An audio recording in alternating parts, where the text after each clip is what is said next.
साथियों नमस्कार, मैं आपका अपना साथी दीपक कुलड़ी एडवोकेट। तो साथियों, सिल्लू बलहारा और मुस्कान बलहारा मामले में जो अंतिम निर्णायक पंचायत है वो 12 तारीख को होनी है और उस पंचायत में ये तय किया जाएगा कि जो है सिल्लू के परिवार वालों को सज़ा दिलाई जाए, न्याय की मांग उठाई जाए या नहीं, या फिर दोनों पंचायतों में ये समझौता हो सकता है कि इस मामले को यहीं पर सलटाया जाए और उसके बाद में तमाम जो मांगे हैं जो कि मुस्कान के परिवार वालों की है उनको पूरा किया जाए।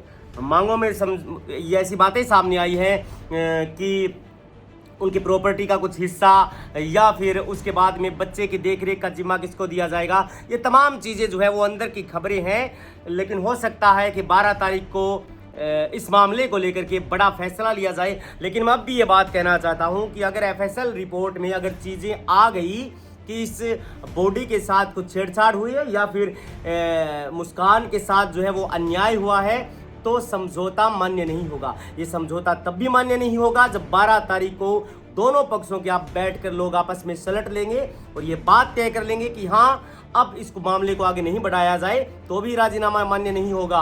क्योंकि ये क्राइम जो है वो ये कॉग्निजिबल क्राइम की श्रेणी में आता है, यानी कि ये क्राइम जो है वो गंभीर प्रकृति का अपराध है, आप इसको यूं समझ सकते हैं।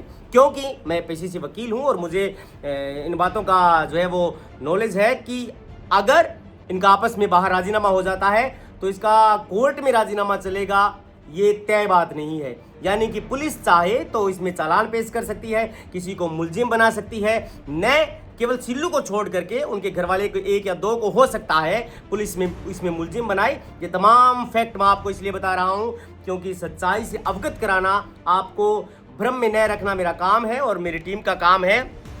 और मैं कहना ये चाहता हूँ साथियों कि इस मामले को लेकर के जो है वो अगर राजीनामा दोनों पक्षों में हो जाता है तो पुलिस राजीनामा नहीं कर सकती, क्योंकि एंड ऑफ द डे उस बॉडी को जो है वो जस्टिस नहीं मिलेगा। तमाम एविडेंसेस, क्ल्यू और तमाम चीज़ें पुलिस को कलेक्ट करनी होगी। अगर किसी को मुलजिम बनाती है तो, अगर किसी को एक बार भी पुलिस गिरफ्तार कर लेती है इन मामलों के अंदर, तो आप मान करके चलिए कि फिर इस मामले में चालान करना ही करना पड़ेगा।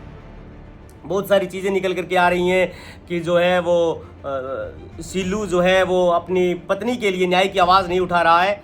ये बातें सिल्लू को तय करनी है, ये बात सिल्लू बलहारा को इसलिए तय करनी है कि उसकी घरवाली के साथ ऐसी क्या समस्याएं, क्या जो है वो नौबत आई कि उसको सुसाइड करना पड़ा।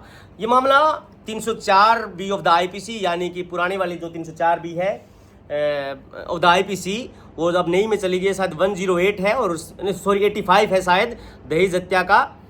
तो मैं बताना ये चाहता हूँ कि ये कॉग्निजिबल क्राइम की श्रेणी में आता है, ये गंभीर प्रकृति के अपराध की श्रेणी में आता है। कोई भी व्यक्ति ऐसे स्वीपिंग रिमार्क्स देकर के ये नहीं कह सकता कि हमने तो राजीनामा कर लिया, बात जो है वो सलट जाएगी।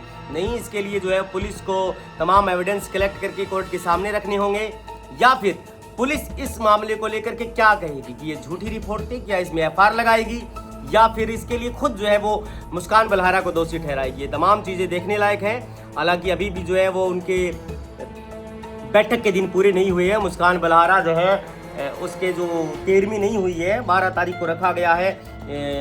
ये अंतिम बैठक बताई जा रही है। दोनों गाँव के लोग, बलहारा फैमिली और जो है वो मुस्कान के पिताजी और उनके गांव वाले एक बड़ी मीटिंग, एक बड़ी पंचायत करेंगे। शायद उसमें ये तय किया जाएगा कि बच्चा किसके पास रहेगा और जो है वो आगे के लिए उनकी प्रॉपर्टी उस बच्चे के नाम कराई जाएगी या नहीं कराई जाएगी। बच्चे का लालन पालन कहाँ पर बेहतर हो सकता है, क्या मुस्कान के घर वाले उस बच्चे को सिल्लू के जो है वो परिवार वालों को सौंपेंगे, या फिर ये बात कहेंगे कि बच्चा हम रखेंगे और इसके लालन पालन के लिए इसकी प्रॉपर्टी आपको नाम करवानी पड़ेगी। तमाम चीज़ें चल रही हैं। हो सकता है ये बातें जो है वो उनके सामने ना आई हो, लेकिन अंदरूनी बातें हैं, ये ऐसा चल रही है।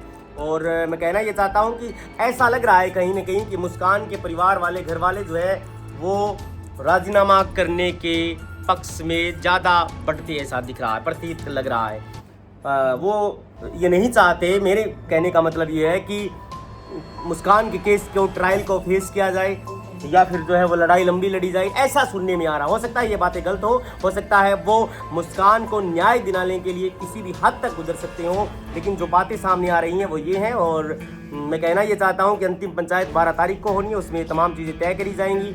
उसमें ये तय किया जाएगा कि प्रॉपर्टी जो है वो किसके नाम कराई जाएगी, इस मुकदमे में आगे क्या किया जाएगा, गवाह कौन बनेगा और कौन जो है वो इस मामले को लेकर के जो है वो डिस्पोज करेगा।